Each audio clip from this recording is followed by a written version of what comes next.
Because if there are problems in Greece, I think it's possible that the economic problems in Portugal and Ireland may in a couple of years' time be even worse than the situation in Greece. So this issue simply isn't going to go away, and frankly I think the German people have been taken to be the mugs of Europe.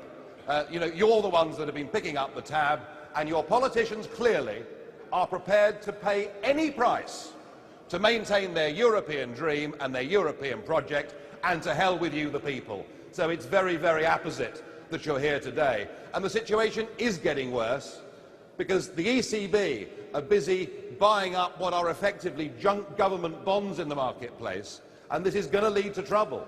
You know, the billionaire investor George Soros, who knows a thing or two about currencies, said due to its history, Germany is more worried about inflation than about recession. In the rest of the world, it is exactly the other way round. So I don't believe that Germany's interests are served by being part of this monetary union. I don't believe you can have Greece and Germany together in the same currency union. Perhaps in the end it will prove to have been just a cohabitation rather than a marriage.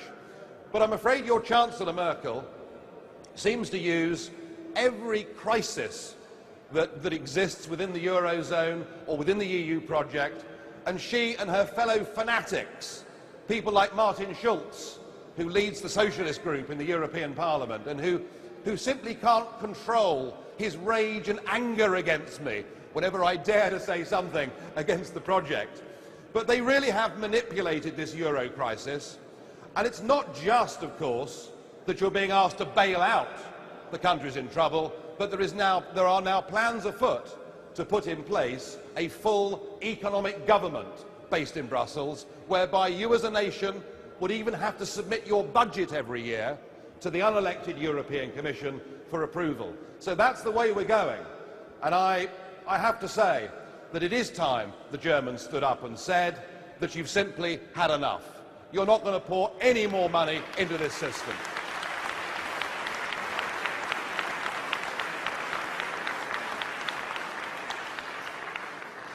And you of all countries, I mean, you are proud, I think, of what you've done in the last 50 or 60 years. You've worked hard.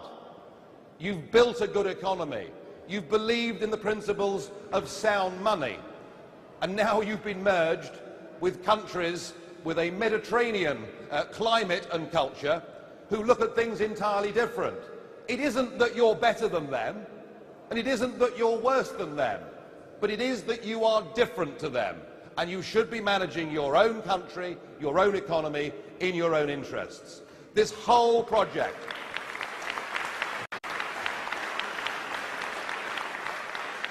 the euro, it wasn't about economics, you know. It was always about politics. It was about forcing people together. Now, clearly it's not working. Clearly it isn't working. And so some pretty big decisions have to be made. Either Greece and Ireland and Portugal bomb out of the euro, or perhaps the braver way of looking at it is that perhaps Germany ought to say that it's time that actually she took back the Deutschmark, she took back control over her own national life. I know that may seem unlikely at the moment, but how well I can remember coming to Berlin back in the 1980s when it seemed that the Berlin Wall would be there forever. And everybody thought the Berlin Wall would be there forever, but great events in history can happen very quickly. So I hope that at some point in time you really get the opportunity to say, as a modern Germany, that like us, you believe in cooperation. Like us, you believe in trading freely. Like us, you will sit round a table and we'll agree and we'll negotiate environmental standards. We'll agree and negotiate some minimum safety standards. We'll do all of those things, but that we will operate as our own functioning national democracies. That's the vision of the future.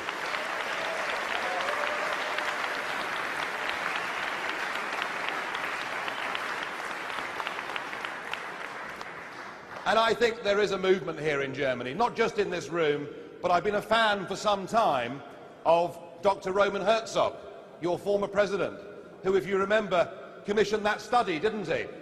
Between 1998 and 2004, of what percentage of federal laws in Germany were made here as opposed to being made in Brussels. And it came up that 84% of your federal laws that were made between those years were not made by politicians that you can elect, were not made by politicians that you can get rid of and replace at another election, but they came to you straight from the institutions of the European Union. And Herzog himself said the question has to be raised of whether Germany can still unreservedly be called a parliamentary democracy. Well, clearly it can't, ladies and gentlemen. And I'll bring you other news from Brussels. Do not believe those that tell you that because we have a European Parliament, this project is democratic. It is not democratic. The people who have the sole right to propose legislation are the unelected bureaucrats in the European Commission. They are the people that design our laws. All we can do in the Parliament is to delay them a little bit.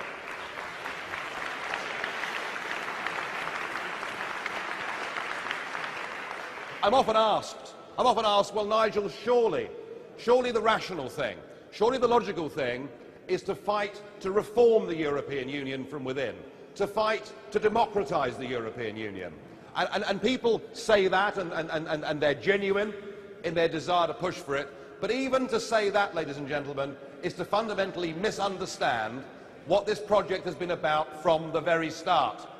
Jean Monnet, who was the author of this, hated the concept of democracy. Because with democracy, you have a government elected for a 4 or 5 year term, and they steer in that direction. But if at the next election you get a government of a different hue, they then veer off in another direction. Well, that's no good to people like Jean Monnet. That's no good to these great people who know better how we should live our lives than we do ourselves. No, these people have got 10, 20, 50-year plans. They've marked our futures out for us, and they do not want anything as inconvenient as democracy getting in the way. And that's where the Monnet method came from. That's where the sole right of the initiative of the European Commission came from. And if there was ever a moment at which this was going to be democratised, then it would have been at the time of the European Constitution. They could have used that opportunity to make the European Parliament the place from which the government of their new European state came from. Personally, I wouldn't have been in favour of that, because it still would have put, national delegations in a minority position. But they could have gone for it, and they could have put it to the peoples of Europe in referendums, and you know what? They probably would have won. But they didn't do that, did they? They kept everything absolutely the same. They synthetically made the European Parliament look a little bit more powerful than it was before, but the reality was that nothing's changed. And then, when the French said no, and the Dutch said no, they just chose to ignore them.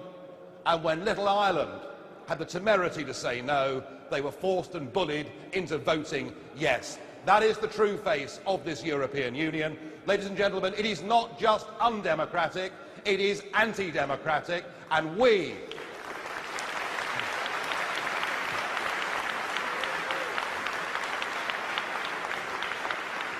It is our great historic task to fight for our nations, to fight for our democracies, to fight for our children and grandchildren to grow up as free people. We've made a start in the United Kingdom with this, and I believe here today in Berlin you have made a start too, and I thank you.